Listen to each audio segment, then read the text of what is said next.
यत्सङ्कल्पातपतितपनो वातिवात समिन्धे वहनिर्धत्ते धरणिरुदधी लङ्घते नैव वेलाम् सोऽयं श्रीमान्निखिलजगताम् अन्तरात्मावतीर्णो धर्मं रक्षन् दिशतु कुशलम् स्वामिनारायणो नः। यदरोमविवरे लीना अण्डानां कोटयः पृथक् तदक्षरं गुणातीतं नमाम्यहम्। भगवते श्री स्वामिनारायणाय नमो नमः। श्री अक्षर पुरुषोत्तमाभ्यं नमो नमः। श्री गुणातीतानंद स्वामी महाराजाय नमो नमः। श्री भगतजी महाराजाय नमो नमः। श्री शास्त्री जी महाराजाय नमो नमः। श्री योगी जी महाराजाय नमो नमः। श्री प्रमुख स्वामी महाराजाय नमो नमः। તમારા જ પૈસા ઠાકોરજી પાસે આવે છે। પૈસામાંથી સંતો માટે બધી વ્યવસ્થા થાય છે। એટલે ધન તો તમારા નમાર કહેવાય જ ને। ધન તમે ડાયરેક્ટ નથી ઉપયોગ કરતા, અમે અડતા નથી, તમે ખાલી અડો છો। હવે અડવામાં અમથું શું રહેલું છે? અડવામાં અમથું જોખમ ને। વગર અડે જો મળતું હોય તો શું વાંધો છે? તમને વગર અડે મળતું હોય તો વાંધો શું છે? તો તમે બાઇક લો છો, બરાબર, પૈસાથી ને જ લો છો ને તમારી પાસે। અમે પૈસા ને અડતા નથી ને કાર છે। અમે પૈસા નથી અડતા તો કાર છે અમારી પાસે, અને નથી અડતા એટલે જ છે। અડતા હોય તો સ્કૂટર હોત, કારણ કે તમે કહો કે સ્વામી આ લઈ જાઓ, જો આટલા કોઈ રિક્ષામાં બેસીને જતા રહેજો। પણ સંતો પૈસા નથી રાખતા, એટલે એના માટે બધી જ વ્યવસ્થા હરિભક્તો કરે છે। પણ ટૂંકમાં પૈસાથી ડાયરેક્ટ વસ્તુઓ આવે છે, પણ પૈસાનો ડાયરેક્ટ આપણે કોઈ ઉપયોગ કરી શકતા હોતા નથી વાસ્તવિક દૃષ્ટિએ। એટલે ધનનો ત્યાગ તમારે અને અમારે લગભગ સરખો જ ગણાય કે અમે ખાલી અડતા નથી, પણ એના દ્વારા તો બધું મળે જ છે। પણ સ્ત્રીઓનો ત્યાગ એ આ દુનિયામાં મોટામાં મોટું ત્યાગ ગણાય। એટલા માટે જ ગ્રહસ્થો સંતોને નમે છે। આ વિશ્વની અંદર સ્ત્રીઓ માટે પુરુષ અને પુરુષો માટે સ્ત્રી, એ જે ત્યાગ રાખવો એ ખરેખર મોટો ત્યાગ ગણાય, અને વિશ્વનો એનાથી મોટો કોઈ ત્યાગ નથી। એટલા માટે જ ભારત વર્ષમાં ત્યાગની મહત્તા ગણાયેલી છે। ભીષ્મ પિતામહે જ્યારે પ્રતિજ્ઞા કરી હું આ બ્રહ્મચર્ય વ્રત ધારણ કરું છું અને ક્યારેય લગ્ન નહીં કરું, અને વખતે આકાશમાં રહેલા દેવતાઓ પણ જોર જોરથી બોલવા માંડ્યા કે ભીષ્મ ભીષ્મ ભીષ્મ, કે આ તો બહુ જ દુષ્કર તમે વ્રત લીધેલું છે। આ દુષ્કર પ્રતિજ્ઞા તમે લીધેલી છે, કારણ કે સ્ત્રીનો ત્યાગ કરવો એ બહુ જ અઘરું રહેલું છે। એટલા માટે જ આ સંતોને ત્યાગી ગણવામાં આવે છે।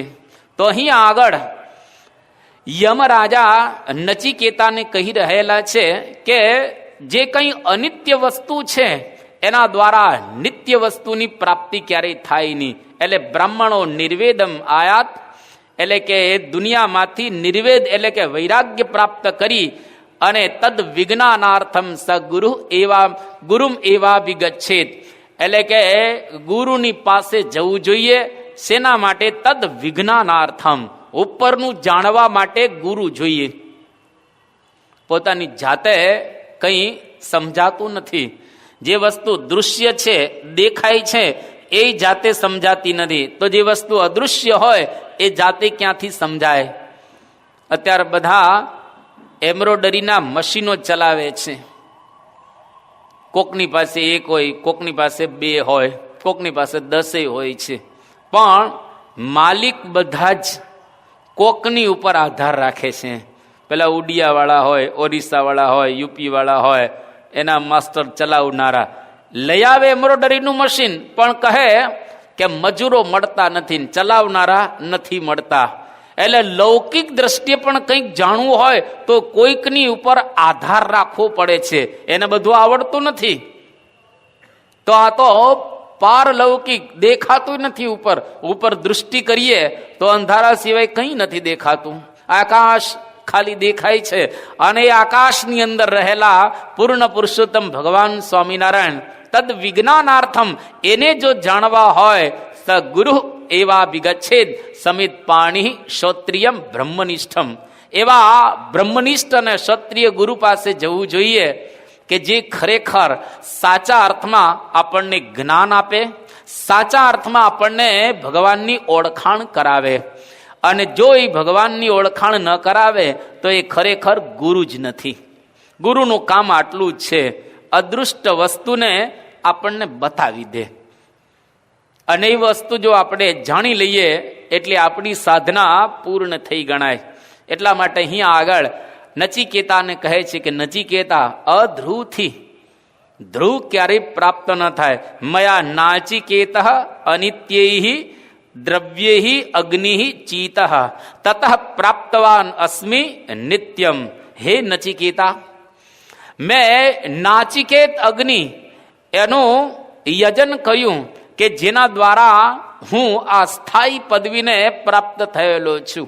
હવે યમરાજા પોતે કહે છે કે નચિકેતા, મેં અસ્થાયી પદાર્થોથી ફળનું અનુસંધાન રાખ્યા વિના આ અગ્નિનું યજન કર્યું, યજ્ઞની ઉપાસના કરી, જેના દ્વારા મને આ યમ પદવી પ્રાપ્ત થયેલી છે. હવે યમ પદવી નિત્ય છે? યમરાજા હંમેશા માટે રહેવાના છે, એ જવાના જ છે. એ કાંઈ પદવી નિત્ય નથી. પણ અહીંયા આગળ કહે છે કે હું યમ પદવીને પ્રાપ્ત થયો છું. એટલે કે આ પદવી ઘણી શાશ્વત રહેવાની છે, ઘણા લાંબા સમય સુધી આ પદવી રહેશે. પણ ભગવાનનું પદ મળ્યા પછી કોઈ દિવસ ત્યાંથી પુનરાવર્તનમ ન, એટલે કે પુનરાવર્તન ત્યાંથી ન થાય. હવે યમરાજા અહીંયા આગળ નચિકેતાને કહે છે અને નચિકેતાની પ્રશંસા કરે છે. બાળકની પ્રશંસા યમ કરે છે કે કામસ્ય આપતિમ જગત પ્રતિષ્ઠામ કરતો અનંત્યમ અભયસ્ય પારમ સ્તોભમ મહત ઉરુગાયમ પ્રતિષ્ઠામ દૃષ્ટવા ધૃત્વા ધીરો નચિકેત અત્યસ્રાક્ષી. કે જ્યાં આગળ ઈચ્છાની સમાપ્તિ થઈ જાય, કોઈ ઈચ્છા નહીં, જે જગતનો આશ્રય છે અને જ્યાં જ્ઞાનની અનંતતા રહેલી છે, જે અભયનો પાર અર્થાત કિનારો છે, જે સ્તુતિ યોગ્ય છે, જે સર્વથી મહાન છે, જે અનેકથી સ્તુતિ કરાયેલા છે, એ સ્થિરતા મહાધૈર્યથી તે બુદ્ધિશાળીએ અસ્થાયી ખજાનાને ત્યાગ્યો છે. હે નચિકેતા, જ્યાં ઈચ્છાની સમાપ્તિ થઈ જાય, કોઈ ઈચ્છા ન રહે. ભગવાનના ધામમાં ગયા પછી કોઈ પ્રકારની ઈચ્છા નથી રહેતી. ખાવાની નહીં, પીવાની નહીં, જોવાની નહીં, જાણવાની નહીં, ફરવાની નહીં, કોઈ પ્રકારની ઈચ્છા એના મનની અંદર ત્યાં આગળ રહેતી નથી. ઈચ્છાની સમાપ્તિ. માણસ માત્ર ઈચ્છતી ચેષ્ટતે અને પ્રાપ્યતે. ઈચ્છા કરે, ચેષ્ટા કરે અને પ્રાપ્ત કરે. દરેકની ઈચ્છા તો હોય ને. આ છોકરાને પૂછો, બધા જે અત્યારે બેઠેલા છે છોકરાઓ, દરેકને 100 રૂપિયાની નોટ જોઈએ છે. દરેકને આ સભા પૂરી થાય 100 રૂપિયાની નોટ જોઈએ છે દરેક? હા, તરત જો મોઢા મલકી ગયા બધાને. એને ખબર છે 100 રૂપિયા આવે તો ઘણું આવે, એમાંથી 100 રૂપિયા આવે તો એમાંથી બધું આવી શકે. તો દરેક આ નાના બાળકથી માંડી અને વયોવૃદ્ધ સુધીના દરેક લોકોની ઈચ્છા હોય જ છે. કોઈ બોલે, કોઈ ન બોલે. તમે જુઓ, નિષ્કુળાનંદ સ્વામી એક કાવ્યમાં લખ્યું છે કે નર ઈચ્છે છે નરેશ થાવા, રાજા ઈચ્છે અમર લોક જાવા, અમર ઈચ્છે છે ઇન્દ્ર પદવી, ઇન્દ્ર ઈચ્છે થાવા આદ્ય કવિ, વિધિ પર તે વિરાટ લઈએ, તે પર પ્રકૃતિ પુરુષ કહીએ. કે રાજા નર ઈચ્છે છે નરેશ થવા. નાનો માણસ હોય ને ઈચ્છા શું હોય કે આપણે કંઈક રાજા થઈ જાય તો સારું. રોડપતિ હોય એને લાગે કે કરોડપતિ થઈ જાય તો સારું. તમારી પાસે ઘરનું પીસી હોય, પર્સનલ કમ્પ્યુટર, અને એ આવે પછી તમને થાય કે આપણી પાસે લેપટોપ હોય તો સારું. તમારી પાસે નાની કોઈ કાર આવે નેનો જેવી, તો તરત સોનાટાનો વિચાર આવે જ કે હવે નાની આવી, થોડી મોટી આવે તો ફેમિલી સાથે ફરવાનો આનંદ આવે. ઈચ્છાની ક્યાંય સમાપ્તિ છે? કોઈ જગ્યાએ પૂર્ણ વિરામ ઈચ્છાનો છે? આ દુનિયામાં પૂછ્યા કોઈ માણસ એવો છે કે જેની ઈચ્છા હવે સંપૂર્ણ પૂરી થઈ ગઈ હોય? ધરતી રાજા રામની કેરીને પૂરી આશ, કંઈક રાવ રમી ગયા અને કંઈક ગયા વણાશ. આશા વગરના કેટલાય જતા રહ્યા. કોઈની ઈચ્છા દુનિયા ઉપર પૂરી થતી નથી, ક્યારેય નહીં થાય. જ્યારથી સૃષ્ટિ ઉત્પન્ન થઈ છે ત્યારથી માણસની ઈચ્છાઓ જ રાગ. જ્યારે ભગવાનનો સાક્ષાત્કાર થાય ત્યારે ઈચ્છાઓની ઇતિશ્રી, એટલે કે ઈચ્છાઓ પૂરી થઈ જાય. ત્યાં સુધી ઈચ્છાઓ રહે જ. ચાલો ફરી આવીએ પરદેશ. અને જરા સિંગાપોર શું છે, જાપાન શું છે, ચાઇના, અત્યારે ચાઇનાનો ક્રેઝ છે પાછો, કે ચાઇના ડેવલપ શું થઈ રહેલું છે. ચાલો આપણે જોતા આવીએ. હોંગકોંગ જઈએ, મલેશિયા પેટ્રોનસ ટાવર આપણે જોતા આવીએ, અમેરિકાની અંદર એમ્પાયર સ્ટેટ બિલ્ડિંગ જોતા આવીએ, ગોલ્ડન ગેટ જોતા આવીએ, સાન ફ્રાન્સિસ્કો જે air condition city of the America એ જરા આપણે જોતા આવીએ. ડિઝની વર્લ્ડ, ડિઝનીલેન્ડ આપણે જોતા આવીએ, એપકોટ સેન્ટર જોતા આવીએ. આ બધી જ ઈચ્છાઓ રહ્યા જ કરતી હોય છે. તો અહીંયા આગળ કહે છે કામસ્યાપ્તિ, ઈચ્છાની જ્યાં આગળ સમાપ્તિ છે. જે જગતનો આશ્રય છે, એટલે કે આ જગત જેના આધારે રહેલું છે એ ભગવાન. અને ક્રતહો અનંત્યમ અભયસ્ય પારમ, એટલે કે જ્યાં જ્ઞાનની અનંતતા રહેલી છે. જ્ઞાન એટલું બધું આ દુનિયામાં છે જેની કોઈ સીમા નથી. આજે તમે કમ્પ્યુટર ખોલીને બેસો ને તમારા ઘરમાં, નાના નાના છોકરાઓ બધા કમ્પ્યુટર ચલાવતા. અત્યારે તો મોબાઈલમાં હવે તો સુવિધાઓ થઈ ગઈ ઇન્ટરનેટની. તમારા ઘરની અંદર બેઠા બેઠા 15 કરોડ વેબસાઇટ જોઈ શકો. એટલે કે દરરોજ એક વેબસાઇટ તમે જુઓ ને, એક જ ખાલી, તો 15 કરોડ છે. ક્યારે તમે જોઈ શકશો? એની અંદર કેટલું જ્ઞાન દરરોજ પીરસાય છે જેની કોઈ સીમા નથી. પણ જ્ઞાનની અનંતતા, એટલે કે ભગવાનને પ્રાપ્ત આપણે કરી લઈએ પછી જ્ઞાન ઇતિશ્રી થઈ જાય. હવે કશું જ પ્રાપ્ત કરવાનું નથી રહ્યું. કસ્મિન્નું ભગવા વિજ્ઞાતે સર્વમિદમ વિજ્ઞાતમ ભવતી. ઉપનિષદોએ કહ્યું કે એવું એક કયું તત્વ રહેલું છે કે જેનું આપણને જ્ઞાન થઈ જાય પછી કોઈ પણ પ્રકારના જ્ઞાનની જરૂરિયાત ન પડે. કેટલું શીખશું આપણે? કોઈ 8 ધોરણ ભણેલો હશે, કોઈ 10 ધોરણ ભણેલો હશે, કોઈ 12 હશે, કોઈ એન્જિનિયર થયા હશે, કોઈ ડોક્ટર પણ હશે, કે જાત જાતની બધી ડિગ્રીઓ પ્રાપ્ત કરેલી હશે. અને ઘણું બધું આપણે દરરોજ પણ પ્રાપ્ત કરતા હશું જ્ઞાન. પણ કેટલું આ દુનિયામાંથી આપણે મેળવી શકીશું? આ ખાલી સુરતનું જ્ઞાન મેળવવું હોય ને તોય અઘરું છે. આખા સુરતની માહિતી મેળવવી હોય, તમે છાપું ખોલો, કોઈ પણ, એ દિવ્ય ભાસ્કર હોય, સંદેશ હોય, કે પછી અન્ય કોઈ છાપું, ગુજરાત મિત્ર. હવે આ છાપાને તમે ખોલો, કોઈ મેગેઝિનને ખોલો, એની અંદર ઘણી બધી માહિતી દરરોજ આપવામાં આવે છે. આખું છાપું કોઈ નથી વાંચતું. હેડલાઇન વાંચીને જવા દે, પૂરું થઈ ગયું. 8-10 મિનિટ માન છાપું જુએ, પછી એ નાખી દેતા હોય છે 65 રૂપિયા. તો એ દુનિયામાં એટલી બધી માહિતીનો કોઈ પાર નથી. બધી માહિતી ક્યારે મેળવી શકીશો? પણ એક માહિતી જો બરાબર મેળવી લઈએ ભગવાનની, એનું જ્ઞાન થઈ જાય તો બધા જ પ્રકારના જ્ઞાન એની મેળે ખુલી જાય, અંદરથી ખુલે. અત્યારે બહારથી આપણે મેળવીએ છીએ. એક વખત યોગી બાપા મુંબઈની અંદર વિરાજમાન હતા. એ વખતે પાંડુરંગ આઠવલેજી સ્વાધ્યાય એક્ટિવિટીઝના ફાઉન્ડર એ આવ્યા અને યોગીજી મહારાજને આમંત્રણ આપ્યું કે બાપા અમારા આશ્રમની અંદર તમે પધારો. યોગીજી મહારાજ તો ગયા સંતોની સાથે. એ વખતે દાદાના બધા વિદ્યાર્થીઓ સંસ્કૃતમાં શ્લોક બોલતા હતા. સ્વતઃ પ્રમાણમ પરતઃ પ્રમાણમ કિરાંગના યત્ર ગિરો ગિરંતી દ્વારસ્થ નીડાહ સંસન્નિરુદ્ધાહ અવેહિતન મંડન મિશ્ર ધામ. આવા શ્લોકો બોલતા હતા. એ વખતે વિવેક સાગર સ્વામી યોગીજી મહારાજની બાજુમાં ઉભેલા. એમણે પાંડુરંગ આઠવલેજીને કહ્યું કે દાદાજી તમારા નાના નાના વિદ્યાર્થીઓને કહો કે એ લોકો હિન્દીમાં અથવા ગુજરાતીમાં બોલે. કે કેમ? કે યોગીજી મહારાજ સંસ્કૃત નથી જાણતા, એટલા માટે યોગીજી મહારાજને સમજાય એટલે હિન્દી અથવા ગુજરાતીમાં બોલે. એટલે પાંડુરંગ આઠવલેજી તરત બોલ્યા કે તમે એવું કેમ કહો છો કે યોગીજી મહારાજને સંસ્કૃત નથી સમજાતું, એમને નથી આવડતું?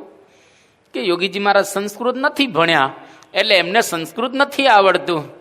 ત્યારે પાંડુરંગ આઠવલેજી તરત કહે છે કે યોગીજી મહારાજ પ્રગટ બ્રહ્મ સ્વરૂપ છે, એટલે કે ભગવાનનું સ્વરૂપ છે. અને જે બ્રહ્મ હોય એને તો દુનિયાની બધી જ ભાષાઓ આવડતી હોય, કારણ કે તો ભગવાનનું સ્વરૂપ છે. એને જેને ભગવાન પ્રાપ્ત કર્યા, જેને ભગવાન જાણ્યા, એના માટે દુનિયાનું કોઈ પણ ફિલ્ડ એવું નથી કે જેનું એને જ્ઞાન ન હોય. બોલે નહીં પણ એનું જ્ઞાન તો એને હોય જ. અને યોગીજી મહારાજ કે આ તો ભગવાનનું સ્વરૂપ છે, એને આવડતું જ હોય સંસ્કૃત જ, એમાં તમારે ચિંતા નહીં કરવાની. દાદાજી આ પ્રમાણે બોલ્યા. વિવેક સાગર સ્વામીજી પછી કંઈ બોલ્યા નહીં, પણ યોગીજી મહારાજે એના જીવનમાં બતાવ્યું કે હું સંસ્કૃતે જાણું છું, હું હિન્દીએ જાણું છું, મને ઇંગ્લિશે આવડે છે અને મને ફ્રેન્ચે આવડે છે. યોગીજી મહારાજ 1970માં ગયા લંડનની અંદર. એ વખતે ફર્સ્ટ ટાઈમ ઇતિહાસની અંદર ચર્ચમાંથી જો હિન્દુ મંદિર કોઈએ કર્યું હોય તો પેલું યોગીજી મહારાજે કર્યું. અને એ મંદિરનું જ્યારે ઉદ્ઘાટન થયું એ વખતે ઘણા બધા પ્રેસ રિપોર્ટર્સ ત્યાં આગળ સ્વાભાવિક રીતે આવે એમ આવતા હતા. એમાંનો એક press reporter mister Peter Langley એ પણ આવેલો ત્યાં, અને બધા સંતો અને હરિભક્તોની સાથે વાત કરતો હતો. એટલે એમને વાત કરી કે મારે યોગીજી મહારાજને જરા પર્સનલ મળવું છે, એટલે કે ખાનગીમાં યોગીજી મહારાજની સાથે મારે મુલાકાત લેવી છે. એટલે સંતોએ એને વાત કરી કે તમને ગુજરાતી નથી આવડતું અને યોગીજી મહારાજને અંગ્રેજી નથી આવડતું, તમારે ખાનગીમાં મળવું છે, પણ અમે એક જણો વચ્ચે રહેશું જેથી કરીને સારી રીતે ભાષાંતર કરી શકાય અને એકબીજા સારી રીતે વાત કરી શકે. તો પેલા એ કહ્યું કે ના, એમ નહીં, મારે ડાયરેક્ટ યોગીજી મહારાજની સાથે વાત કરવી છે અને વચ્ચે કોઈ ન જોઈએ, કારણ કે વચ્ચે કોઈ હોય તો હું કંઈ પણ બોલું એટલે વચ્ચેનો માણસ એનું ટ્રાન્સલેશન કરીને યોગી બાપાને કહે અને યોગીજી મહારાજ જે કંઈ બોલે એનું ટ્રાન્સલેશન કરીને તમે મને સંભળાવો, અને કદાચ વચ્ચે કંઈક ઉમેરી દો તો ભાઈ કે નહીં ઉમેરીએ અમે, કે ના, મારે ડાયરેક્ટ યોગીજી મહારાજની સાથે વાત કરવી છે. હવે આ પેલો વાત કરતો હતો ત્યાં યોગીજી મહારાજ થોડા દૂર બેઠેલા હતા અને જોતા હતા સોફામાં બેઠા બેઠા, વાતચીત ચાલતી હતી તે.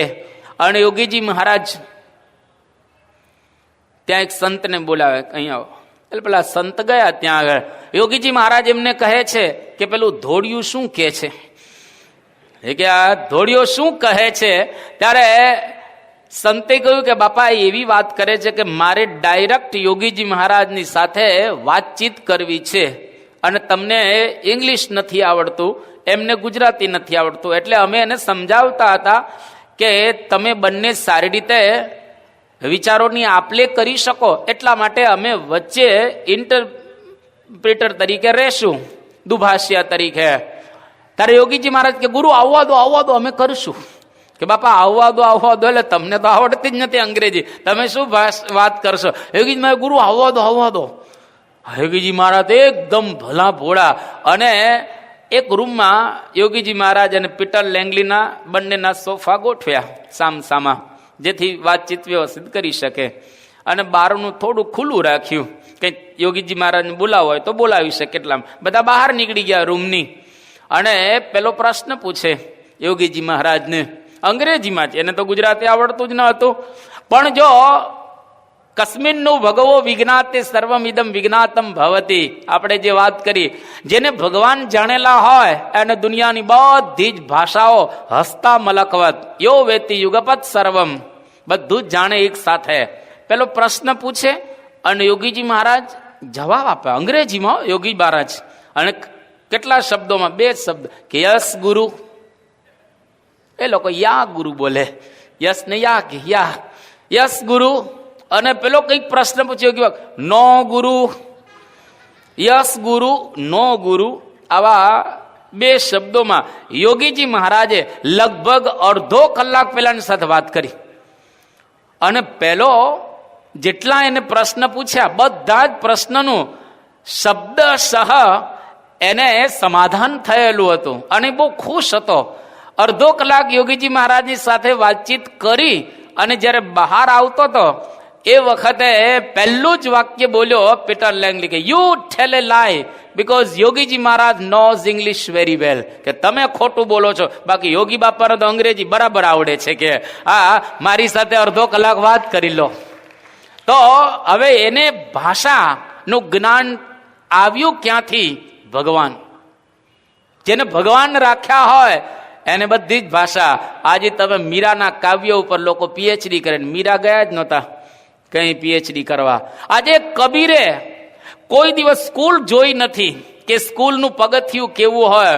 અરે મસી એટલે કે શાહી અને કાગજ કો છુયો નહીં, કે કાગળને ને આ શાહીને હું અડ્યો જ નથી, કબીર બોલે છે.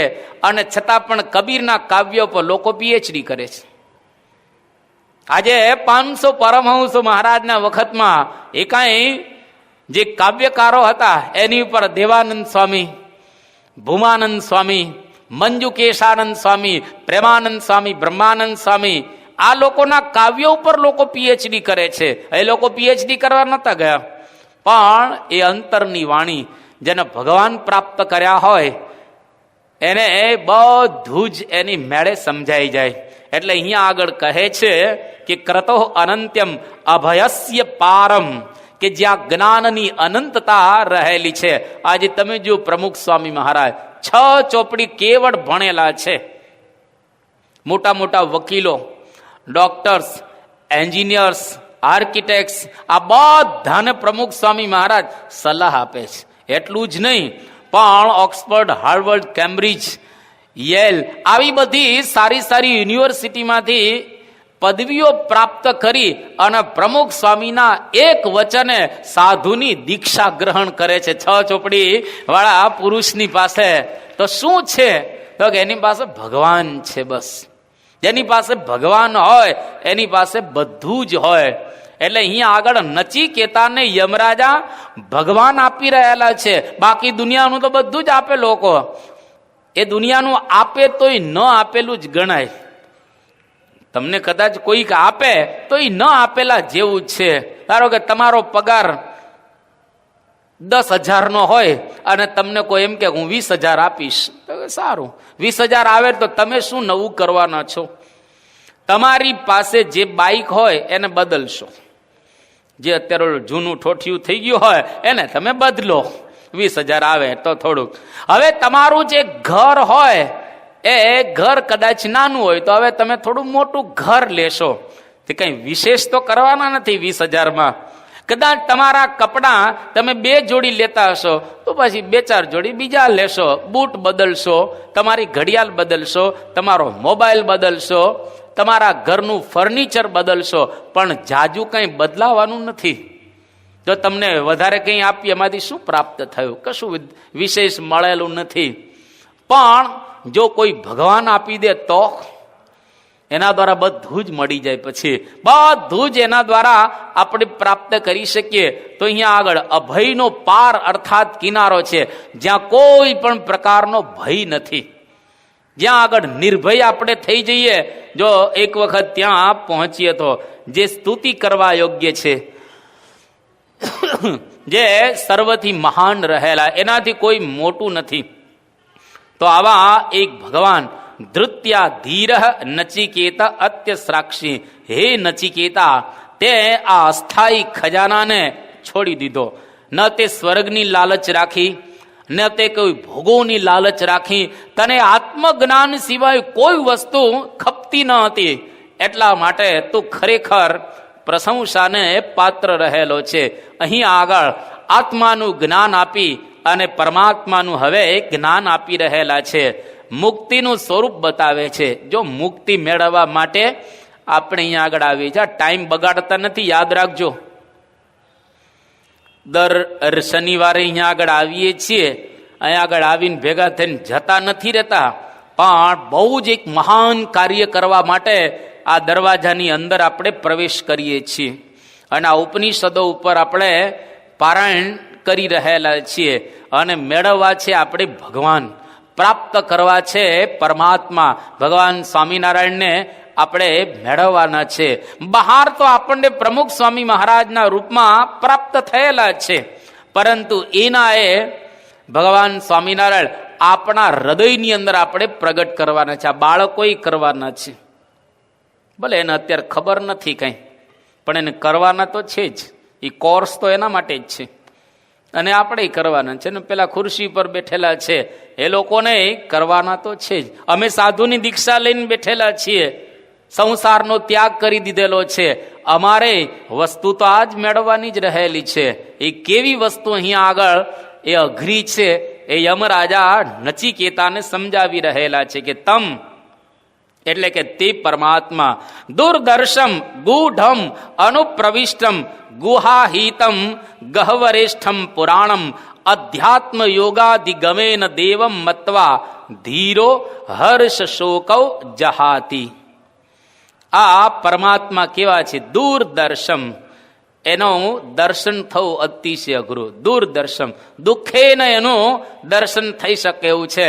સુખપૂર્વક પરમાત્માને જોઈ શકાતા નથી, બહારથી નહીં, અંદરથી. બહારથી તો દુર્યોધનને દેખાતા હતા ને કૃષ્ણ, બહારથી તો રાવણને રામ દેખાતા હતા. અરે બહારથી તો સ્વામિનારાયણ ભગવાન હજારોને દેખાતા હતા. અને આજે પ્રમુખ સ્વામી મહારાજ બહારથી તો દેખાય છે ને લોકોને, પણ માને છે કેટલા કે પ્રમુખ સ્વામીમાં ભગવાન રહ્યા છે. આજે આ પૃથ્વી ઉપર 6 અબજની વસ્તી છે.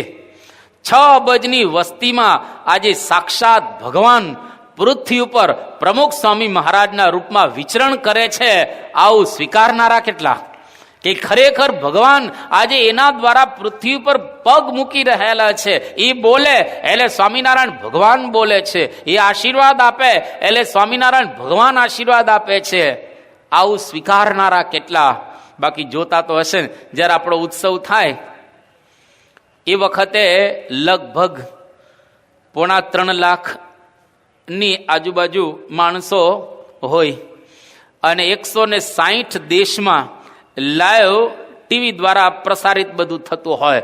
160 દેશની અંદર રહેલા લોકો એક યા બીજી રીતે પ્રમુખ સ્વામીના દર્શન તો કરતા હશે ને. અને એ વખતે એ લોકોને થતું પણ હશે કે ખરેખર આ બહુ જ મહાન હસ્તી રહેલી છે. પણ એવું સ્વીકારે છે કે આજે આ પૃથ્વી ઉપર મનુષ્યના રૂપમાં ભગવાન આના દ્વારા વિચરણ કરે છે. આ કેટલું અઘરું પડે! અરે આપણને અઘરું પડે છે ને. આ 2 આંખ દ્વારા ભગવાન આજે પ્રમુખ સ્વામીના રૂપમાં વિરાજમાન છે, એના દર્શન આપણે કરીએ છીએ. આપણને ઈચ્છા તો થાય ને કે દાદા ખાચર દરબાર મહારાજ ઘોડી પર કેવી રીતે ખેલતા હશે, આપણને જોવાનું કોઈક વખત મન થાય ને. અરે જાગા સ્વામી કેવા મહાન વ્યક્તિ હતા, પણ એમણે પણ ગુણાતીતાનંદ સ્વામીને કહ્યું કે સ્વામી થોડો પાછોતરો દેહ આવ્યો. કે કેમ? તો કે જો થોડોક વહેલો દેહ આવ્યો હોત ને તો મહારાજના દર્શન થઈ જાત, મહારાજનો લાભ મળી જાત. કવિ દલપતરામ, જે કવિએ 10 વર્ષની ઉંમરે ભગવાન સ્વામિનારાયણના દર્શન કરેલા, એને આખી જિંદગી યાદ રહ્યો કે સ્વામિનારાયણ ભગવાન કેવા એક મહાન હતા. જો આ કવિની ભાવના. તો જાગા સ્વામીને એવું થયું કે થોડોક પાછોતરો દેહ આવ્યો, થોડોક વહેલો દેહ આવ્યો હોત તો મહારાજના દર્શન થઈ જાય. ગુણાતીતાનંદ સ્વામી કહ્યું કે એના એ મહારાજ છે, આમાં કોઈ ફેર નથી. ખાલી આકાર જુદો છે, પણ પ્રસાદી મળવું, વાતું અને દર્શન એ ચારે ચાર મહારાજના સુખ આજથી અમારે તમને આપવા. તો હવે જાગા સ્વામી જેવાને પણ જો એવી ઈચ્છા રહે કે મહારાજના સાક્ષાત આપણને દર્શન થઈ જાય તો સારું, તો આપણને ઊંડે ઊંડે તો રહે જ ને કે કેવી રીતે કાઠીઓની જોડે ખેલતા હશે. અને મુક્તાનંદ સ્વામી ને બ્રહ્માનંદ સ્વામી ને નિત્યાનંદ સ્વામી આ બધા સંતો કેવા હશે. અરે કાળની ગતિઓને ફેરવી નાખે એવા ગોપાળાનંદ સ્વામી, ગ્રહોની ગતિને આમ ફેરવે એવા આ બધા સંતો, એના દર્શન થઈ જાય તો સારું. એવા જ છે અત્યારે. ત્યારે મોટેરા આપણા સંતો હોય એવા જ છે આ બધા ડોક્ટર સ્વામી કે મહંત સ્વામી કે બાલમુકુંદ સ્વામી કે કોઠારી સ્વામી કે ત્યાગોલો સ્વામી દેખાય છે આપણા જેવા, પણ આ બધા મહારાજના વખતમાં જે પરમહંસો હતા એના જેવા જ આ લોકો પણ રહેલા છે. કારણ કે બધું પ્રગટ જ હોય ને, એટલે બહારથી ભગવાનના દર્શન થાય એ એમની કૃપા. પણ અહીંયા આગળ નચિકેતાને કહે છે તમ દૂરદર્શન, એને અંદર જોવા હોય તો સાધના કરવી પડે. ગૂઢમ એટલે ગૂઢ છે, અને એવા ગૂઢ છે કે ઢંકાયેલા છે.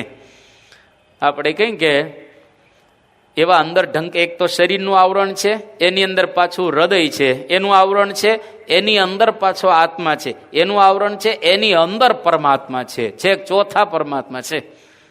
હવે ત્યાં સુધી પહોંચવું કેટલું અઘરું. ખજાનો એટલે કે એક મોટી પેટીની કલ્પના કરો, એમાં એક નાની પેટી છે, એમાં એક નાની પેટી છે, નાની પેટીની અંદર વસ્તુ છે, એને શોધ. અને આ કેવી પેટી છે? લોખંડની છે, પ્યોર શીશાની પેટી છે, એ કઈ તૂટે એવી નથી, એ ગેસ વેલ્ડિંગ થી તૂટે એવી નથી, એવી પાવરફુલ છે આ.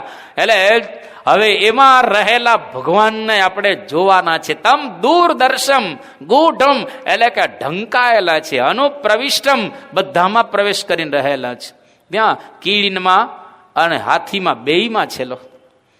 કીડીના પગમાં ઝાંઝર વાગે વો ભી મેરે ખુદા સુનતે હે લો. હવે કીડી કેટલી નાની કહેવાય, એનો પગ કેટલો નાનો કહેવાય, એમાં પાછું ઝાંઝર બનાવેલું હોય, એમાં પાછી ઘૂઘરી બનાવેલી હોય, એનો પાછો અવાજ આવે એ ભગવાનને સંભળાય તો એ ભગવાન કેટલા નાના હશે. અણો રણિયાન મહતો મહિયાન એટલે કે અણુ કરતા પણ ભગવાન અણુ છે, અને મહતો મહિયાન જેટલું કઈ આ મોટું છે એના કરતા ભગવાન વિશાળ છે, મોટા છે. ગૂઢમ એટલે કે ઢંકાયેલા છે, અનુપ્રવિષ્ટમ અંદર રહેલા છે, ગુહાહિતમ દુર્ગમ સ્થાનમાં સ્થિતિ વાળા છે, એવા સ્થાનમાં રહે છે કે જ્યાંથી મેળવવા ઘરા પડે, દેખાતા જ નથી. દેખાતા ભલભલાને દેખાણા નથી. ઋષિઓ થાકી ગયા તો એ દેખાણા નહીં. બિચારા જન્મો જન્મ સાધના કરીને એ પ્રયત્ન કરતા છતાંય એ લોકોને અઘરા પડ્યા એ જોવા. અને ત્યાર પછી કહે છે કે ગહ્વરેષ્ઠ ગુહાહિતમ ગહ્વરેષ્ઠમ પુરાણમ. ગહ્વરેષ્ઠમ અર્થાત હૃદયમાં રહેલા છે. આખો દિવસ ભગવાન આપણી સાથે છે તોય નથી આપણે એને મેળવી શકતા. હવે આ કેટલું આશ્ચર્ય કહેવાય. આપણી પાસે જ વસ્તુ હોય તો આપણને મળવી જોઈએ. આપણી પાસે જ વસ્તુ, તમારા ઘરમાં ખજાનો પડ્યો હોય, તમને ન મળે તો કોને મળે? તમને મળવો તો જોઈએ ને. અને તમે ભીખ માગતા હો તો તમારા ઘરમાં કરોડો રૂપિયા પડ્યા છે, તમને ખબર પણ છે કે આ પટારામાં પડ્યા છે, તિજોરીમાં પડેલા છે, અને તમે ભીખ માગો તો કેવું ગણાય? એવું એક્ઝેક્ટ આપણું એવું છે. આપણી અંદર ભગવાન છે, હૃદયમાં આત્મા, આત્માની અંદર પરમાત્મા છે, ગહ્વરેષ્ઠમ. અને એની અંદર રહેલા આ પુરાણમ એટલે કે પુરાણ, બહુ જ કાળ, અનાદિકાળથી ભગવાન એમાં રહેલા છે, પણ આપણને મળતા નથી. પણ મળે કઈ રીતે એનો અહીંયા આગળ ઉપાય બતાવે છે કે આને મેળવવા છે તો મેળવવા છે એટલો તો આવીએ છીએ. બાકી અત્યારે કોણ છોડીને આવે? અત્યારે સોફા સેટ કોણ છોડે? અને એમાં આ નવા વર્ષે આનંદ ન કરીએ, ઘરે શાંતિથી ટીવી પ્રોગ્રામ ન જોઈએ, સિરિયલો આવતી હશે ને, જાત જાતની સિરિયલો હોય ને અત્યારે, તો પછી એ સિરિયલ ન જોઈએ સોફા પર ઘરમાં બેસીને. અહીં કોણ આ જીવડા ખાવા આવે? બેકાદો જીવડો ખવાઈ જતો હોય, ઘણી વાર એવું પણ બનતું હોય છે. અને આ ગરમીમાં કોણ માથાકૂટ કરે અહીંયા આગળ? પણ એને મેળવવા માટે અહીંયા આગળ આવીએ છીએ. કઈ રીતે મળે? સરસ ઉપાય અહીંયા આગળ બતા. અધ્યાત્મ યોગાધિગમેન દેવમ મત્વા ધીરો હર્ષ શોકૌ જહાતી. એટલે કે અધ્યાત્મ યોગાધિગમેન એટલે કે જ્ઞાન યોગથી એને પ્રાપ્ત કરી શકાય એવા છે. અધ્યાત્મ, આત્મની અધિ અધ્યાત્મ, આપણા આત્માની અંદર રહેલું જે જ્ઞાન, એ જ્ઞાન દ્વારા આપણે પરમાત્માને પ્રાપ્ત કરી શકીએ. એ સિવાય ત્યાં એને પ્રાપ્ત કરવાનો બીજો કોઈ ઉપાય નથી. આજે પ્રાપ્ત કરીએ તો આજે મળે એવા છે, આવતીકાલે પ્રયત્ન કરીએ તો આવતીકાલ મળે એવા છે, અને લાખ જન્મ સુધી જો પ્રયત્ન ન કરીએ તો લાખ જન્મ સુધી મળે એવા નથી. તો જ્ઞાન દ્વારા એને પ્રાપ્ત કરી શકાય. જેટલા જેટલા એ કર્યા છે બધા એ જ્ઞાનથી જ ભગવાનને મેળવેલા છે, તો આપણે એના દ્વારા જ પ્રાપ્ત કરી શકીશું. એટલે ધીરે ધીરે દિશામાં પ્રયત્ન કરવો જોઈએ. અને એક વખત એને જો પ્રાપ્ત કર્યા પછી કશું પ્રાપ્ત કરવાનું રહેતું નથી, પરંતુ એને જાણવા બહુ જ અઘરા છે. જો મહારાજના વખતમાં આંબો શેઠ હતા, બાજુમાં ગઢાડીના આંબા શેઠ દરરોજ સવારમાં આવતા દાંતણ લઈને, અને જોર જોરથી બોલે ન્યાલકરણ ન્યાલકરણ ન્યાલકરણ બોલે કે મને ન્યાલ કરી દીધો. શ્રીજી મહારાજ કે મારા 108 નામ તો જનમંગલ નામાવલીમાં સતાનંદ સ્વામીએ લખ્યા છે, પણ આ 9મું ન્યાલકરણ, 9 નામ. પણ જેવો અદીબાના ખભા ઉપર મહારાજે હાથ મૂક્યો, આંબો સુકાઈ ગયો, જ્ઞાન શ્રવી ગયું, પૂરું થઈ ગયું. એ કે મહારાજે જુવાન અને અદીબાઈ જુવાન, આ બંને જણા જુવાન છે, માટે ડાળમાં કંઈક કાળું લાગે છે. લો, બીજે દિવસે દાંતણ આપવા માટે આવ્યો નહીં, અને સમાચાર પ્રાપ્ત કર્યા કે કેમ આવતો નહીં, કે બીમાર કદાચ પડ્યો હશે. બીમાર, હવે બીમાર 2-5 અઠવાડિયા નીકળી ગયા. મહારાજે કહ્યું કે કેમ આંબો સુકાઈ ગયો. મુક્તાનંદ સ્વામી કે મહારાજ કદાચ ધામમાં ગયો હોય આંબો. શ્રીજી મહારાજ કે ધામનો ધણી તો અહીં બેઠો છે, લેવા હું નથી ગયો એને, હું એને લેવા ગયો નથી, એટલે ક્યાંથી ગયો હોય. અને પછી ત્યાં ગયા, એને કહ્યું કે કેમ આંબા શેઠ આવતા બંધ થઈ ગયા, કે બસ જોઈ લીધું. પણ શું થયું, કે મહારાજે અદીબાના ખભા ઉપર હાથ મૂકેલો. હવે અદીબાના ખભા ઉપર એટલા માટે હાથ મૂકેલો, જે આપણો પ્રસંગ જાણીએ છીએ, મહારાજના લગ્ન અદીબાની સાથે કરવાના હતા. મારે ખાલી મનુષ્ય ચરિત્ર જ મહારાજે કરેલું હતું, લગ્ન તો કરવાના ન હતા. પણ અદીબાનો સંકલ્પ બાકી રહી ગયેલો કે શ્રીજી મહારાજ મારી પર એક વખત હાથ મૂકે, એનો સંકલ્પ પૂરો કરવા માટે જ મહારાજે એના ખભા ઉપર હાથ મૂક્યો. અને આંબા શેઠે આ જોયું ને આંબો સુકાઈ ગયો. જો ભગવાનને જોરથી બોલાવતા હતા ન્યાલકરણ ન્યાલકરણ, પણ સુકાઈ ગયો. ઝીણાભાઈ પંચાળાના કેવા મહાન હતા. પણ શ્રીજી મહારાજ એક વખત પંચાળામાં થોડીક ગમ્મત કરે છે, વિનોદ કરે છે. એટલે ઝીણાભાઈએ કહ્યું કે મહારાજ આવી ગમ્મત ગઢડામાં શોભે, પણ અમારો દરબાર તો મર્યાદાવાળો દરબાર છે, અહીંયા આગળ વિનોદ ન થાય. એને ક્યાં ખ્યાલ હતો કે આ તો ભગવાન છે, આ તો રાજાધિરાજ કહેવાય, ક્યારે કઈ કળામાં ખેલે કઈ ખબર ન પડે. પણ ઝીણાભાઈને એટલું લાગી આવ્યું. માત્રા ધાધલ સારંગપુરના એમના ધર્મપત્ની સોમદે, હવે સોમદે એ યુવાન હતા, મહારાજની ઉંમર પણ એ પ્રકારની હતી. એટલે માત્રા ધાધલને એવી શંકા પડી કે મારી પત્નીની સાથે મહારાજને કંઈક આવો સંબંધ હશે, કારણ કે એની પત્ની જબરજસ્ત મહારાજના ભક્ત હતા. અને એક વખત આ માત્રા ધાધલે શ્રીજી મહારાજને નવડાવવા માટે ભયંકર ગરમ પાણી નાખ્યું ઉપર, અને જેવું મહારાજની ઉપર ગરમ પાણી આમ ફડફડતું નાખ્યું, ભગવાન તો બધું જાણે, પાણી પર ઠંડુ થઈ ગયું. અને માત્રા ધાધલને સમાધિ કરાવી, સમાધિની અંદર અક્ષરધામ બતાવ્યો, અને પછી એને પ્રતિથી ગયો આ તો સ્વામિનારાયણ ભગવાન છે, અને અક્ષરધામના અધિપતિ છે. એને માટે તો બધા જ પૂતળા સમાન રહેલા છે. એનો ભાવ વધી ગયો. પણ જો કેટલું અઘરું પડ્યું, સમાધિ ન કરાવી હોત તો મુશ્કેલી થાત. અયોધ્યા પ્રસાદજી મહારાજ, જેને શ્રીજી મહારાજે અમદાવાદની પહેલી ગાદી આપી, એમના ધર્મપત્ની એ મહારાજની કથામાં જ્યારે આવે ત્યારે અયોધ્યા પ્રસાદજી મહારાજ કહે કે તમારે આ સહજાનંદ સ્વામીની કથામાં ન જવું. કેમ? તો કે તમારા તો સસરા ગણાય, એટલે મોટા ગણાય, એટલે તમારે કથામાં ન જવું. પેલી બાઈને કથામાં જવાની ના પડે. અયોધ્યા પ્રસાદજી મહારાજ આચાર્ય, તો જો મહારાજને બરાબર રીતે જાણતા હોય તો આ પ્રમાણે કઈ રીતે કહી શકે?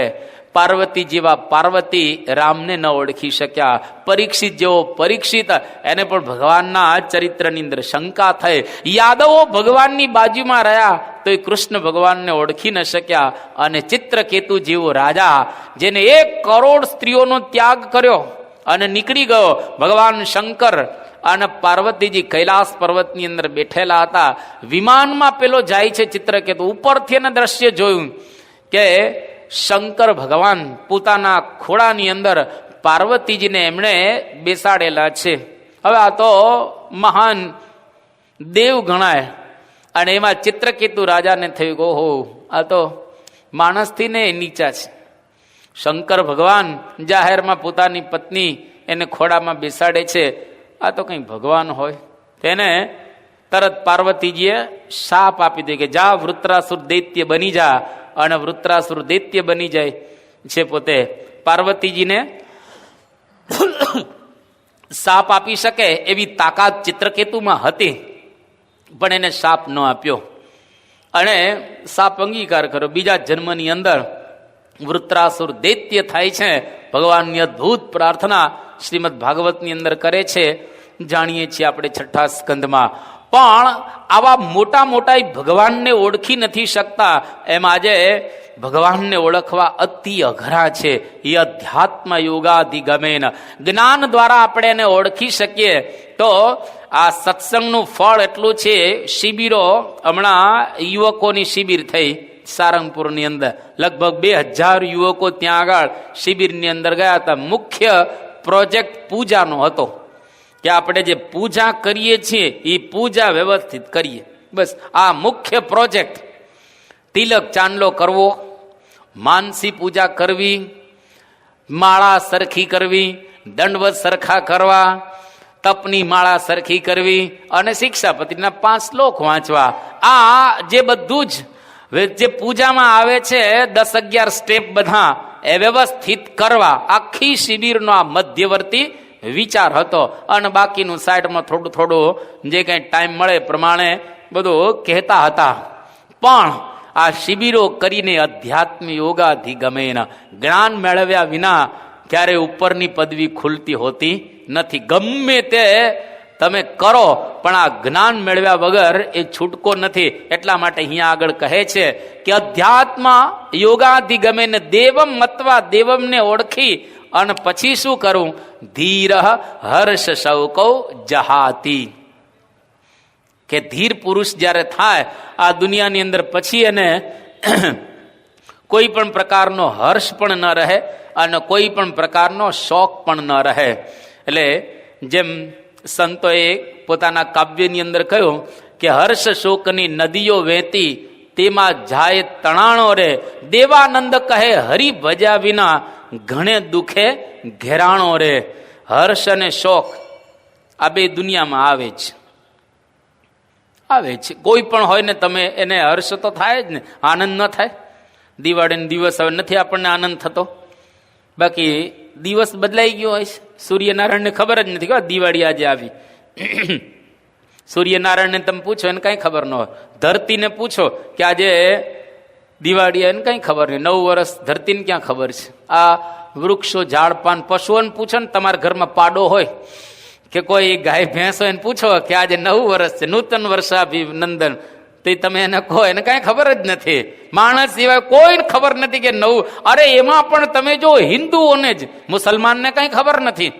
એ લોકોને નવા વર્ષે કઈ લેવા દેવા જ નથી. આપણા નવા વર્ષે લોકોને કશું જ નથી, કોઈ ફિલિંગ્સ નથી એને. તો અને તમે યુરોપની અંદર જાઓ તો એ લોકોને ક્રિસમસમાં આનંદ, અને નૂતન વર્ષમાં કઈ ન હોય. તો આપણી રીતે જ આ નક્કી કરેલું હોય છે. હિન્દુએ હિન્દુઓની રીતે નક્કી કર્યો, જૈનોએ જૈનોની રીતે નક્કી નવું વર્ષ કર્યો, પેલા પારસીએ પારસીની રીતે નક્કી કર્યો, બૌદ્ધોએ બૌદ્ધોની રીતે નક્કી કર્યો, ક્રિશ્ચનોએ ક્રિશ્ચનોની રીતે નક્કી કર્યો. મુસ્લિમોએ મુસ્લિમની રીતે નક્કી કર્યું, જુઈસ કહેતા યહૂદીઓની રીતે નવ વર્ષ નક્કી કર્યું. દિવસો બધા એના એ છે, પોતપોતાની રીતે બધાએ નવા વર્ષ નક્કી કર્યા. અને એ દિવસ આવે એટલે બદલાય શું કે સારા કપડાં પહેરવાના, બધાને આમ કે મિચ્છામી દુકડમ એટલે કે માફ કરજો, અને વેલા સવારમાં ઉઠી જાય બધા જ વેલા. અને પાછી માન્યતા કેવી હોય છે કે એ દિવસે જો આપણે સવારમાં વેલા ઉઠીએ તો આખું વર્ષ વેલા જ ઉઠાય, આખું વર્ષ વેલા જ ઉઠાય એવું છે. બીજને દિવસે કોણ વેલો ઉઠ્યો છે? નવા વર્ષે બીજને દિવસે એનું એ જ હોય છે પાછું બધું. એટલે ખાલી આ બધા નવા વર્ષ આવે અને એટલે આની અંદર તમે જો બહુ જ વિરલા જાગે, એમને જગાતું નથી. ધીર હર્ષ શૌકૌ જહાતી, ધીર પુરુષ થાય એ હર્ષ અને શોક બંનેનો ત્યાગ કરે. એટલા માટે મુક્તાનંદ સ્વામી જેમ કહે છે, એમ સમજી હરખ શોક તજીએ, થઈ એક મના પ્રભુને ભજીએ, કહે મુક્તાનંદ હરિને રજીએ. આ એમની ભાવના. હર્ષ શોકની હેડકી ન આવે પાનબાઈ. ગંગા સતી એમની પત્નીને એમની વહુને આ પ્રમાણે કહે છે. તો હર્ષ અને શોક બેયનું એક સરખું બેલેન્સ થાય, એક કસર. તમને બહુ હર્ષે ન થાય, બહુ શોકે ન થાય, નોર્મલ એમ. તમે જો નરસિંહ મહેતાને નાગરીનાથથી બહાર કાઢ્યા તો એને કઈ દુઃખ નહોતું, એવું કોઈ દુઃખ નહીં, કશી જ દુઃખની અનુભૂતિ ને. પેલા વીરાભાઈના 22 એના ફેમિલીમાંથી ધામમાં ગયા, કોઈ દુઃખ નહીં, ભગવાનની જેવી મરજી, એમની જે ઈચ્છા. એટલે હર્ષ અને શોક બે દુનિયામાં સમાન થઈ જાય ત્યારે સમજી લેવું કે હવે પ્રારંભ કર્યો છો. આ ગુરુ છે, આ કઈ સહેલું નથી. ક્ષુરસ્ય ધારા નિશિતા, દુરત્યા દુર્ગમ પથસ્તત કવયો વદંતી. કવિ એટલે કે મહાપુરુષો કહે છે આ માર્ગ અઘરો છે.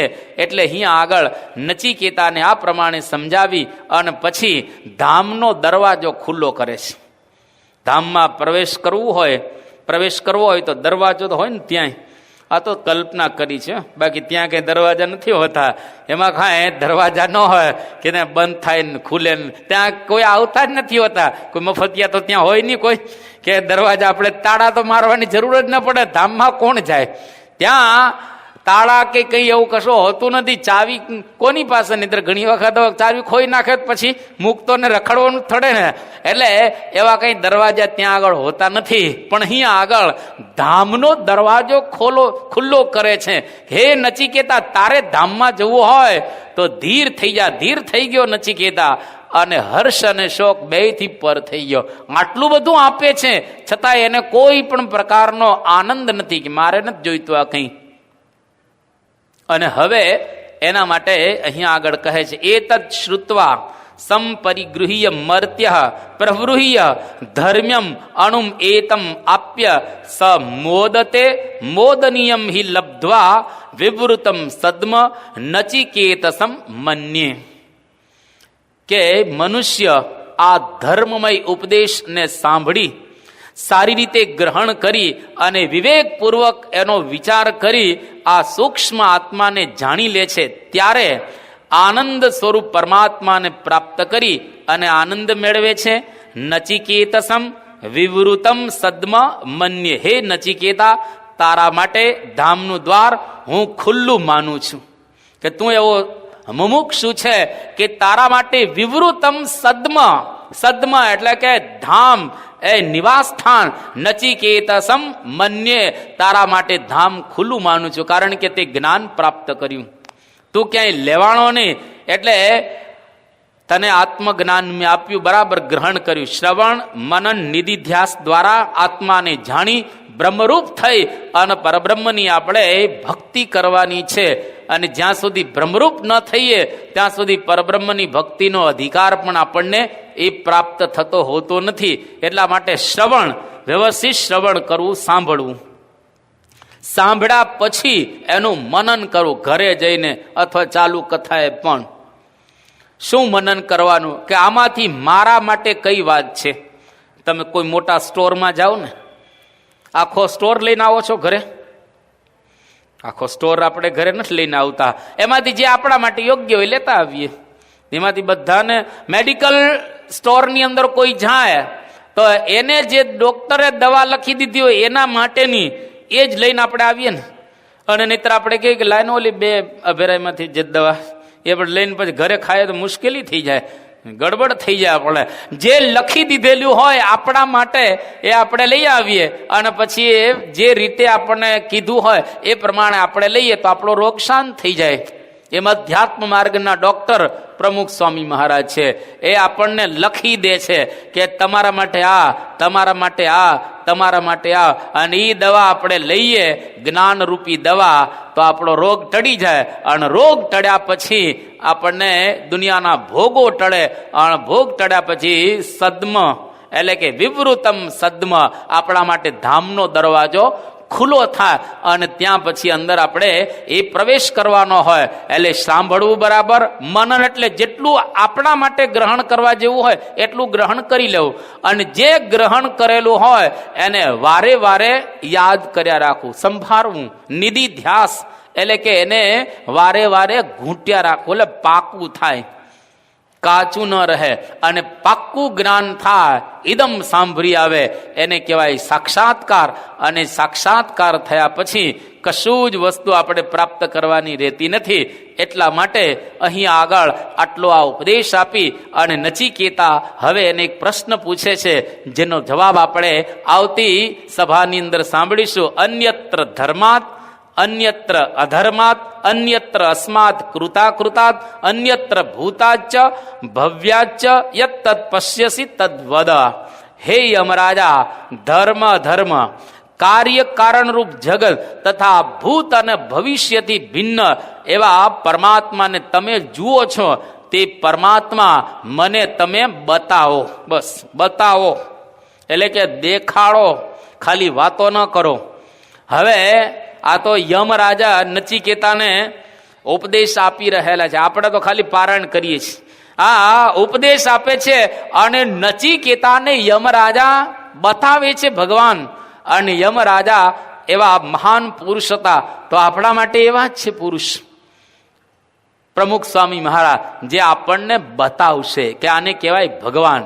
गुरु गोविंद दोनों खड़े किसको लागू पाए, बलिहारी गुरुदेव की जिन दियो गोविंद बताए. આપણને ગોવિંદ બતાવશે. જો ગુણાદિતાનંદ સ્વામી આ લોકની અંદર આવ્યા ન હોત તો સહજાનંદ સ્વામીને કોણ બતાવત કે આ સાક્ષાત પૂર્ણ પુરુષોત્તમ નારાયણ છે અને આના દ્વારા આપણે મોક્ષને પ્રાપ્ત કરી શકીએ એમ છીએ.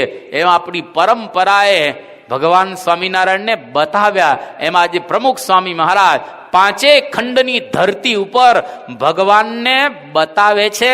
ભગવાનનો સાક્ષાત્કાર કરાવવા માટે જ આ દેશ વિદેશની અંદર ફરે છે. એમને બીજો કોઈ સ્વાર્થ નથી. સાથે સાથે જગતના બધા જ કામ કરે. આપણા મંદિરમાં 162 પ્રવૃત્તિ ચાલે છે.